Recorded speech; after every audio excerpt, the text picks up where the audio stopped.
আসসালামু আলাইকুম রহমতুল্লাহি বারাকাতু। সুপ্রিয় শিক্ষার্থী বন্ধুগণ, আপনাদের জন্য আজকে আলোচনা নিয়ে এসেছি বাইয়া অর্থাৎ ক্রয় বিক্রয় কত প্রকার ও কোন কোন দিক দিয়ে কি ভাগ করা হয়েছে।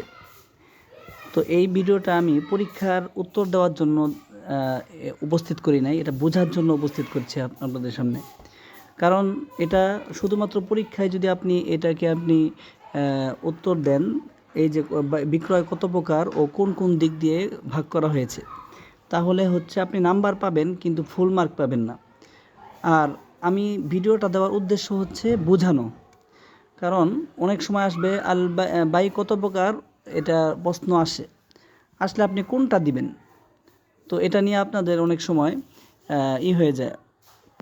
অনেক সময় আপনার দ্বিধায় পড়ে যান যে আসলে বাই কোনটা। আমরা ফাসেদ শুনেছি, সহি শুনেছি, বাতিল শুনেছি, সরি, পরে এই ধরনের অনেক রকমের নাম শুনছি, আসলে কত। তো বাই কত প্রকার, এটা নিয়ে অনেকের মধ্যে অনেক রকমের দ্বিধা থাকে, অনেক রকমের প্রশ্ন থাকে। তো আমি একেবারে সবগুলো একসাথে আপনাদেরকে একেবারে খুব অল্প সময়ের মধ্যে বুঝিয়ে দেবো, একেবারে সহজভাবে বোঝানোর চেষ্টা করব, যেন একেবারে নুরানির বাচ্চা যেভাবে যেন বুঝতে পারে, এইভাবে ক্লাস ওয়ান ক্লাস নার্সারি শিশুও বুঝতে পারে, ঠিক সেভাবে আপনাদেরকে আমি বোঝানোর চেষ্টা করব ইনশাল্লাহ। তো বাই শব্দের অর্থ হচ্ছে বিক্রয় করা। বাই শব্দের অর্থ হচ্ছে বিক্রয় করা। এখন বিক্রয় করা কত প্রকার, এটা হচ্ছে মোট 15 প্রকার। বিক্রয় করা মানে ক্রয় বিক্রয় মোট 15 প্রকার।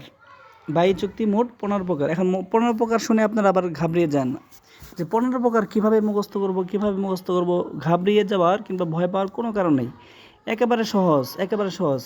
তো আমাদেরকে এই 15 প্রকার মুখস্থ করার জন্য আমাদেরকে প্রথমে এই যে মুখস্থ করার জন্য বা বোঝার জন্য আমাদেরকে কি করতে হবে, এই যে প্রথম পৃষ্ঠায় আমি উল্লেখ করেছি যে এই যে প্রথম দিক, দ্বিতীয় দিক, তৃতীয় দিক এবং চতুর্থ দিক, এই প্রথম থেকে চতুর্থ দিক যদি আমরা মুখস্থ করতে পারি, তাহলে আমাদের একেবারে 15টা মুখস্থ হয়ে যাবে, 15টা আমাদের বুঝতে সহজ হবে। আচ্ছা দেখেন তো আমি উত্তরে কী লিখেছি। ফকিহগণ সাধারণ 4টি প্রধান দিক থেকে বিক্রয়কে ভাগ করেছেন। তো আমি যদি এই আলোচনাটা আজকে শুনেন, এই আজকের পড়াটা যদি বুঝতে পারেন, তাহলে ক্রয় বিক্রয় নিয়ে যে কোনো প্রশ্ন আসলে আপনারা এই আলোচনাটা মনে রাখবেন, তাহলে হচ্ছে আপনারা ক্রয় বিক্রয় সংক্রান্ত যে কোনো উত্তর আপনারা দিতে পারবেন এবং একটু পড়লে আপনাদের বুঝে আসবে। তো যাই হোক, এই যে দেখেন প্রথম দিক হচ্ছে কি শরীয়তের হুকুম অনুযায়ী। শরীয়তের হুকুম অনুযায়ী কেমন, জায়েজ না জায়েজ না, বিক্রয়টা কি জায়েজ নাকি না জায়েজ, এই ব্যাপারে। আর হচ্ছে দ্বিতীয় দিক হচ্ছে বিক্রয়ের রূপ ও পদ্ধতি সম্পর্কে। তো বিক্রয়ের রূপটা কেমন হবে, বিক্রয়ের রূপটা হচ্ছে আপনার যে বিক্রয়টা একেবারে স্পষ্ট হয় অথবা বাকিতে হইল কি না, এই ধরনের। আর 3 নম্বর দিক হচ্ছে বিনিময়টা হচ্ছে যে আপনি কি দ্বারা কিনলেন, টাকা দিয়ে কিনলেন নাকি কোনো জিনিসের দ্বারা কিনলেন, এই ধরনের। আর বিক্রয়ের উদ্দেশ্য ও ধরন অনুযায়ী, উদ্দেশ্য ও ধরন হলো আপনাদের এটা আরও সহজ। যেমন আপনি দরদাম করে কিনলেন, মানে দামাদামি করলেন যে ভাই আমি 50 টাকা দিয়ে দিব, উনি বলতেছে না, দোকানদার বলতেছে না 60 টাকা, তো আপনি বলেন ঠিক আছে তাহলে 65 টাকা দেন। এই যে কথাটা বললেন, এগুলো হচ্ছে দামাদামি করা এক। তারপর হচ্ছে এই ধরনের আপনি লাভে কিনলেন না ক্ষতিতে কিনলেন, এই ধরনের হচ্ছে বিষয়গুলো একেবারে সহজ।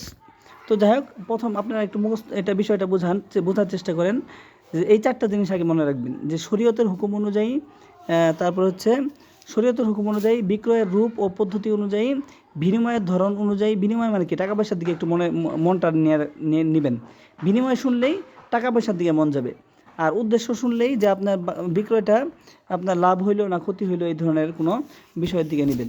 আচ্ছা দেখ, তো প্রথম থেকে আমি আলোচনা শেষ করি, লাস্টে ফিনিশিং যেটা দিব, ফিনিশিং আলোচনাটাই হবে আপনাদের জন্য সবচেয়ে হেল্পফুল। তো প্রথম দিক, শরীয়তের হুকুম অনুযায়ী, বিআতিবারি হুকমি শারঈ। হ্যাঁ, প্রকারের নাম কি, আল বাইউস সহিহ, আল বাইউল ফাসিদ, আল বাইউল বাতিল। আচ্ছা, এই যে আরবিটা বললাম, এই আরবিটা আপনার মুখস্থ করার, এটা মনে করেন যে আপনার আমি দেই নেই, এই লেখাটা ধরে নেন আমি আপনাদেরকে দেই নেই। তো আপনারা কি করবেন, যে এই যে এতটুকু মনে রাখবেন কি, শরীয়তের হুকুম অনুযায়ী বাই কত প্রকার? বাই হচ্ছে বৈধ মানে জায়েজ, আর লাস্টেরটা কি? অবৈধ।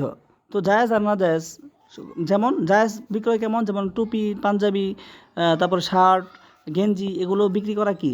বৈধ। তারপর অবৈধ কি? যেমন মদ, তারপর গাঁজা, এগুলো বিক্রি করা হারাম। তো এই ধরনের বিষয়, তো এটা মনে রাখলেন। তো আপনারা তারপরে আর মাঝখানে যেটা আছে এটা হলো ত্রুটিযুক্ত। যেমন আপনি পচা আম বিক্রি করলেন, পচা মানে মুরগি বিক্রি করলেন, এই ধরনের কিছু একটা ত্রুটিপূর্ণ বা ত্রুটিযুক্ত কিছু বিক্রি করলেন। আচ্ছা, এবার দেখেন তো আপনার মনে আছে কি না, মানে শরীয়তের হুকুম অনুযায়ী, শরীয়তের হুকুম তো অনুযায়ী যদি আমরা বুঝি, তাহলে শরীয়ত শব্দটা শুনলে আমরা হারাম, নাজায়েজ বা জায়েজের কথা আমরা চিন্তা করি। তো এবার মনে মনে একটু ভাবেন যে প্রথম দিক দিয়ে মানে হচ্ছে শরীয়তের দিক দিয়ে বাই হচ্ছে তিন প্রকার। একটা হচ্ছে হারাম হারাম বিক্রি, আর একটা হচ্ছে জায়েজ বিক্রি। হারাম বিক্রি আর কি? জায়েজ বিক্রি। এখন আরেকটা কি মাঝখানে আছে, এটা হলো ত্রুটিযুক্ত বিক্রি, মানে পচা ডিম বিক্রি করলেন। হ্যাঁ, তো এটা হলো তো আমাদের প্রথম দিক থেকে, শরীয়তের দিক থেকে একেবারে সহজ হয়ে গেল, এটা আর ভুলবো না। আবার একটু মনে করি, শরীয়তের দিক দিয়ে ক্রয় বিক্রয় কত প্রকার? তিন প্রকার। তিন প্রকার, সবগুলোই তিন প্রকার। দেখেন তিন প্রকার কী কী? একটা হচ্ছে জায়েজ, আর একটা হচ্ছে নাজায়েজ। জায়েজ যদি মনে করি তাহলে হচ্ছে খাতা, কলম, চক, সিলেট, এগুলো জায়েজ বিক্রি। আর নাজায়েজ বিক্রি কোনটা? নাজায়েজ হচ্ছে যে মদ, গাঁজা, এই ধরনের যত অবৈধ জিনিস আছে এগুলো বিক্রি করা কি? এগুলো বিক্রি করা যেমন অবৈধ। তো এটা মনে রাখবো। আর হচ্ছে ত্রুটিযুক্ত, যে কোনো ফলের মধ্যে কি কোনো ফল, পচা ডিম, এই ধরনের বিক্রি করা, এটা এই তিনটা জিনিস আমরা মনে রাখবো। তাহলে আমরা মুখস্থ করে ফেললাম শরীয়তের দিক থেকে বাই হচ্ছে তিন প্রকার। তো এটা আমাদের মনে মুখস্থ হয়ে গেল। আচ্ছা, এবার 2 নম্বর দিক। এখন বিক্রয়ের রূপ ও পদ্ধতি, বিক্রয়ের পদ্ধতি অনুযায়ী, বিক্রয়ের রূপটা বাদ দেন, পদ্ধতি অনুযায়ী।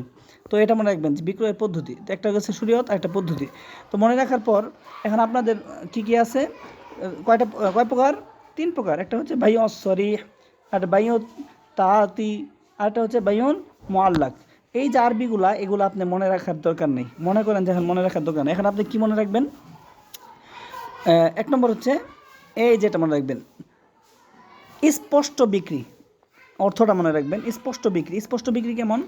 যে বললাম যে আমি এক ব্যক্তি বলল যে আমি এই খাতাটা বেচলাম, আরেকজন বলল যে আমি কিনে নিলাম।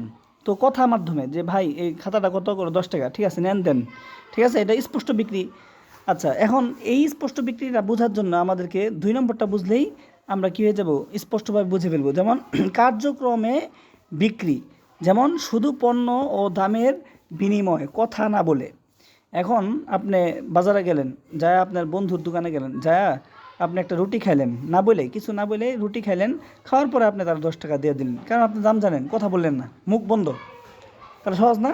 তো একটা হলো যে স্পষ্ট বিক্রি, আর একটা হলো কার্যক্রমে বিক্রি।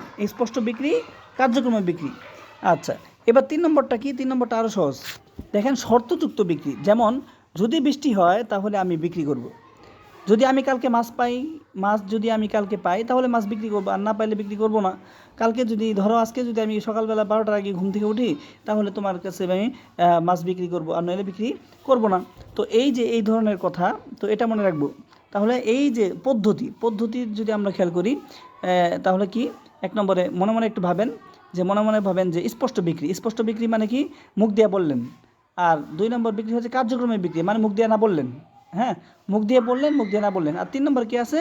শর্তযুক্ত বিক্রি। শর্তযুক্ত বিক্রি কি? যে সকালে যদি আমি ঘুম থেকে উঠি বা বৃষ্টি হলে বেচমু, মানে এই ধরনের আর কি।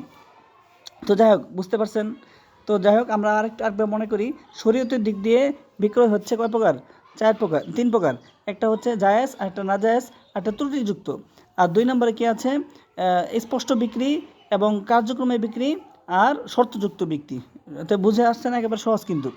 আচ্ছা, এবার তৃতীয় দিক, বিনিময়ের ধরন অনুযায়ী। বিনিময়ের ধরন কি? যেমন টাকা পয়সার দিকে, বিনিময় শব্দটা শুনলেই আমাদের টাকা পয়সার দিকে মানে খেয়ালটা চলে যায়। হ্যাঁ, তো বিয়াতে বারিল আইওয়াজ মানে কি? বিনিময়। বাইউল আইনি বিল আইনি মানে, আচ্ছা, এগুলা আরবিটা মনে রাখার দরকার নেই আপাতত। বাইউল আইনি দিনারি ও দারাহিমি বাইউল নাসিআতি। আচ্ছা, এখন আপাতত আপনার এই আরবিগুলো মুখস্থ করার দরকার নাই, অর্থ দিয়ে আপনারা বোঝার চেষ্টা করেন। তো বিনিময়ের ধরন অনুযায়ী, তো 1 নম্বরে কি আছে? পণ্য বিনিময়, বাটার। যেমন গরমে গরমে কি গমের বদলে চাল। এখন এটা এটা কি একটু বোঝার চেষ্টা করেন। এক নম্বরে আছে হইলো যে আপনি টাকা দিলেন না, আপনি কোনো একটা কিছু কিনলেন, ধরেন আপনি আপনি চাল চাল নিয়ে গেলেন দোকানে, চাল নিয়ে যা আপনার দরকার হলো ডিম, তো আপনি ডিমের বদলে ডিম কিনলেন আর ব্যাটারে চাল দিলেন দোকানওয়ালারে, দোকানদারে কি দিলেন, চাল দিলেন। তো চালের বিনিময়ে আপনি কি কিনলেন, ডিম কিনলেন। অথবা আপনার চালের বিনিময়ে চাল কিনলেন, গমের বিনিময়ে গম কিনলেন, তারপর মানে এই ধরনের কিছু একটা চালের বিনিময়ে। অথবা আপনার কাছে আছে, আপনার বন্ধুর কাছে আছে হইলো একটা টুপি, সুন্দর টুপি, আর আপনার কাছে আছে অন্যরকম টুপি। তো আপনারা বললেন যে ঠিক আছে, আমি তোর কাছে এটা বিক্রি করলাম, তুই আমার টুপি নেই, আমি তোর টুপি নেই। তো এটা হচ্ছে কি পণ্যের বিনিময়ে পণ্যের বিনিময়ে পণ্য বিক্রি, এক নম্বর। তো এই বিষয়টা মনে রাখবেন। 2 নম্বর হচ্ছে অর্থের বিনিময়ে, মানে টাকা দিয়ে কিনলেন। 2 নম্বর কি, টাকা দিয়ে কিনলেন। 3 নম্বরে হচ্ছে বাকিতে কিনলেন, মানে ভাই আপনার খাতা একটা নিলাম আর টাকা নাই, পরে দেবনি। বিষয়টা সহজ না? তো এবার আসেন বিনিময়ের ধরন কি। একটা হলো যে বিনিময়টা কেমন, একটা হচ্ছে যে আপনি পণ্যের বিনিময়ে পণ্য কিনলেন। 2 নম্বর আপনি টাকার বিনিময়ে পণ্য কিনলেন। 3 নম্বর বাকিতে পণ্য কিনলেন। সহজ না? আচ্ছা, এবার আমরা আরেকবার টান দিই। শরীয়তের দিক দিয়ে হারাম, কি হালাল আর হারাম আর কি ত্রুটিযুক্ত। তারপরে আছে হচ্ছে পদ্ধতির দিক দিয়ে, পদ্ধতি অনুযায়ী হচ্ছে স্পষ্ট বিক্রি, কার্যক্রমে বিক্রি আর শর্তযুক্ত বিক্রি। এবার আসি তৃতীয় দিক হলো বিনিময়ের মধ্যে পণ্যের বিনিময়ে পণ্য, তারপরে হচ্ছে কি টাকার বিনিময়ে পণ্য, আর হচ্ছে বাকিতে বিক্রি। ঠিক আছে? এবার আসি চতুর্থ দিকে আছে ছয়টা শুনে আমাদের ঘাবড়িয়ে যাওয়ার কোনো প্রয়োজন নাই, একেবারে সহজ। বিক্রয়ের উদ্দেশ্য ও ধরন অনুযায়ী। আচ্ছা, এখন এই যে দেখেন 1 নম্বর, এই আরবিগুলো আমি বললাম না, বায়ুল মুসাওয়ামাতি, বায়ুল মুরাবাহাতি, বায়ুল তাউলিয়াতি, তারপরে বায়ুল ওয়াদিয়াতি, বায়ুল সালামি, বায়ুল ইস্তিসনাই। আমি একটাও নাম বললাম না, ধরেন আমি আরবিটা নাম বলি নাই। এখন এটা বাংলাটা ধরেন, দরদাম করে মানে কি দামাদামি করলেন। 1 নম্বরে কি দামাদামি করলেন, যে এই ভাই 50 টাকা, উনি বললো না 60 টাকা, তো আপনি বললেন তা ঠিক আছে, তাহলে আমি 55 টাকা দিবনি, কয় ঠিক আছে নেন। এটা হলো দামাদামি। তো দামাদামি করে 1 নম্বরে কি দামাদামি করে। 2 নম্বর হচ্ছে মূল দামের সঙ্গে মুনাফা যোগ করে, মানে কি লাভ করে বিক্রি। তো 3 নম্বরে কি, 3 নম্বর হচ্ছে কোনো লাভ না করে, মানে যেই দামে কিনছেন ওই দামে বিক্রি করলেন, তাহলে কি লাভ ছাড়া বিক্রি। তারপর হচ্ছে চার নম্বরে কি আছে, ক্ষতি হয়ে বিক্রি, মানে যা দিয়ে কিনছেন তার থেকে কম দামে বিক্রি করলেন। তাহলে এবার এতটুকু একবার আমরা রিভিশন দিই। 1 নম্বর হচ্ছে দামাদামি করলেন, 2 নম্বর হচ্ছে লাভ করে বিক্রি করলেন, 3 নম্বর হচ্ছে লাভ ছাড়া বিক্রি করলেন, 4 নম্বরে ক্ষতি হয়ে বিক্রি করলেন। আচ্ছা, এবার 5 এবং 6 নম্বরটা কি, আগাম টাকা দিয়ে পরবর্তীতে পণ্য গ্রহণের চুক্তি, মানে অগ্রিম বিক্রি, আগাম টাকা গ্রহণ করে পরবর্তীতে পণ্য দেওয়ার চুক্তি। তাহলে আপনার অগ্রিম করেন না। আচ্ছা, তারপর 6 নম্বর হচ্ছে অর্ডার দিয়ে তৈরি পণ্যের বিক্রি। যেমন আপনি ফেসবুকে, হোয়াটসঅ্যাপে বা আপনার ইউটিউবে কি করেন, পণ্য অর্ডার দিলে সেটা কি হয়, বাড়িতে আসে।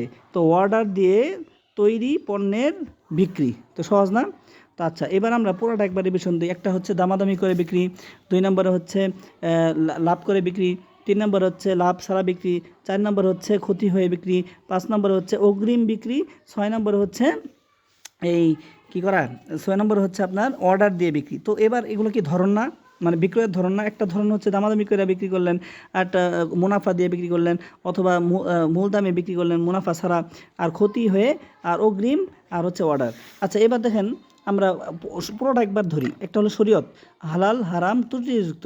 তারপরে আছে কি রূপ বা পদ্ধতি কি, স্পষ্ট বিক্রি, রূপ বা পদ্ধতি স্পষ্টভাবে বিক্রি, কার্যক্রমে বিক্রি, আর একটা শর্তযুক্ত বিক্রি। তারপরে হচ্ছে 3 নম্বর আছে হচ্ছে অনুযায়ী, ধরন অনুযায়ী বিনিময়ের ধরন কি, আপনি পণ্যের বিনিময়ে পণ্য, আর হচ্ছে টাকার বিনিময়ে কিনলেন অথবা বাকিতে কিনলেন। এবার 4 নম্বরে কি আছে, 4 নম্বর আরও সহজ, দামাদামি করলেন, দামাদামি করে বিক্রি করলেন, অথবা লাভ করে বিক্রি করলেন, অথবা লাভ না করে বিক্রি করলেন, ক্ষতি হয়ে বিক্রি করলেন, অর্ডার দিয়ে বিক্রি করলেন, আগাম বিক্রি করলেন, অর্ডার দিয়ে বিক্রি করলেন। তো এই হলো আমরা কিন্তু 15টা শিখে ফেলেছি, একেবারে সহজ। 15টা এমনভাবে শিখছি যে আমাদের আর কখনো ভোলার কথা না। আপনারা এই বিষয়গুলো খুব ভালোভাবে একবার দেখবেন। আমি ভিডিওটা অনেক বেশি লম্বা করতে চাই না, কিন্তু তারপরেও লম্বা হয়ে গেল। আর এটা কিন্তু আপনার পরীক্ষায় দেওয়ার জন্য না, পরীক্ষায় এই উত্তর দেওয়ার জন্য না, এর পরীক্ষায় দিতে হলে আরও কী করতে হবে, আরও বিস্তারিত জানতে হবে। তবে এটা হচ্ছে আপনি মনে রাখার জন্যে। এটা একেবারে সহজ, যে ক্রয় বিক্রয় সংক্রান্ত যে কোনো প্রশ্ন আসলে যেন আপনি উত্তর দিতে পারেন। এটা মনে রাখার একটা টিপস, যে আপনার যদি জিজ্ঞাসা করা হয় যে বাই সম্বন্ধে, তাহলে আপনি বাই শব্দটা শুনলেই এই 15টা বাই কথা আপনার মনে পড়ে যাবে, যে কোনটা কোন শর্ত। যে প্রথম একটা শরীয়তের দিক থেকে আছে, আরেকটা হচ্ছে বিনিময়ের ধরন অনুযায়ী আছে, আরেকটা বিক্রয়ের পদ্ধতি কেমন, আরেকটা হচ্ছে কি রূপ বা বিক্রয়ের উদ্দেশ্য অনুযায়ী। তো এইভাবে মনে করে করে আপনারা উত্তর দিবেন ইনশাল্লাহ। তো হচ্ছে যাই হোক, আর এছাড়াও বোঝার ব্যাপার আছে আপনার কর্মজীবনে বা ক্রয় বিক্রয়, আপনি যদি ব্যবসা করেন তাহলে এগুলো বিষয়ে আপনাকে জানতে হবে। তো এই জন্য এই ভিডিওটা দেওয়া হয়েছে। আপনারা আশা করা যায় বাই সম্বন্ধে, বাইয়ের প্রকার সম্বন্ধে আর কোনো প্রশ্ন থাকার কথা না। ভালো থাকবেন, সুস্থ থাকবেন। আসসালামু আলাইকুম রহমতুল্লাহি ওয়া বারাকাতুহু।